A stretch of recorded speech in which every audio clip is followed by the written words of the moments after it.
kali ini mengenai struktur sosial dan hukum. Masyarakat dilihat dari dua sudut pandang. Yang pertama secara struktural dan dinamika.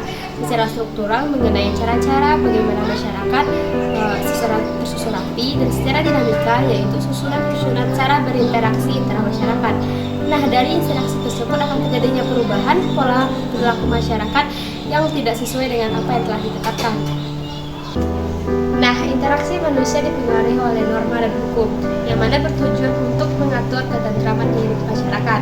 Kaidah-kaidah sosial dibagi di 4. Yang pertama yaitu kaidah kesusilaan, yang mana mengatur antara hubungan individu dengan individu, dan yang kedua yaitu kaidah keagamaan, yang mana hubungan antara manusia dengan Tuhan, yaitu Sang Penciptanya.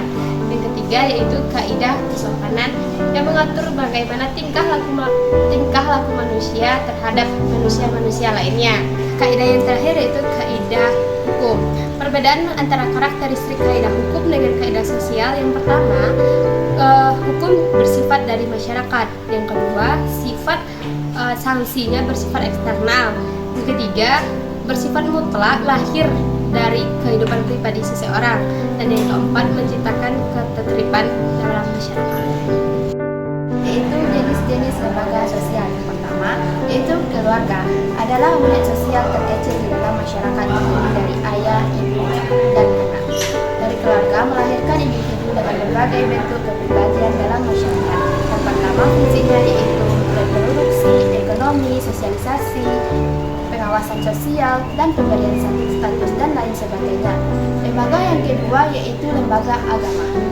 Lembaga agama adalah lembaga sistem keyakinan dan praktik keagamaan dalam masyarakat, pada dasarnya berhubungan dengan Tuhan. Fungsinya yang pertama yaitu pedoman hidup manusia, yang kedua yaitu sumber kebenaran, yang ketiga yaitu berperilaku. Lembaga yang ketiga yaitu lembaga ekonomi, adalah lembaga yang mengatur hubungan manusia dalam pemenuhan kebutuhan hidup sehari-hari. Fungsinya yang pertama yaitu memenuhi bahan pangan, yang kedua yaitu tenaga kerja dan lain sebagainya. Lembaga yang keempat yaitu lembaga pendidikan, yang mana adalah tempat berlangsungnya pendidikan dengan tujuan merubah tingkah laku ke arah yang lebih baik melalui interaksi dengan lingkungan masyarakat. Pendidikan itu ada formal, ada pendidikan non formal dan informal.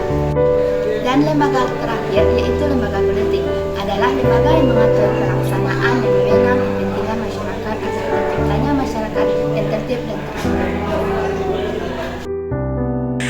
Baik, yang C yaitu stratifikasi sosial dan hukum.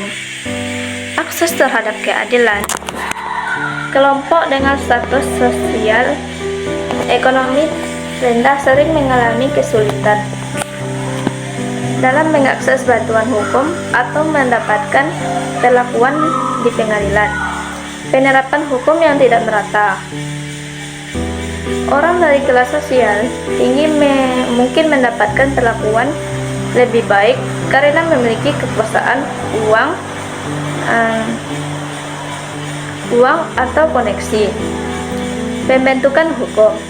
Hukum seringkali dibuat dan dipengaruhi oleh kelompok elit yang memiliki kekuasaan politik dan ekonomi, sehingga tidak selalu mencerminkan kepentingan semua lapisan masyarakat.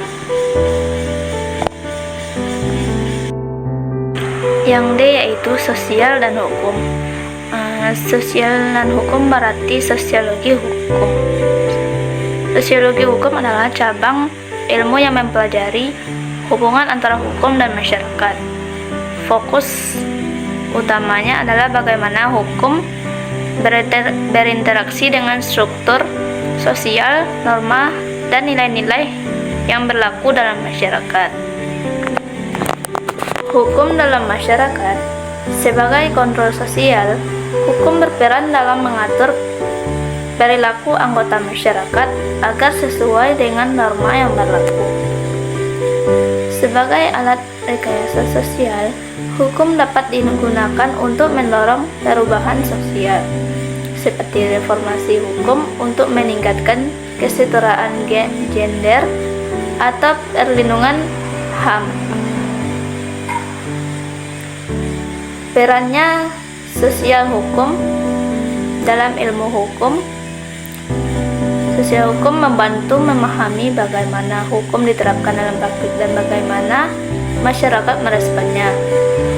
Ini sangat penting merancang hukum yang efektif dan responsif terhadap kebutuhan masyarakat.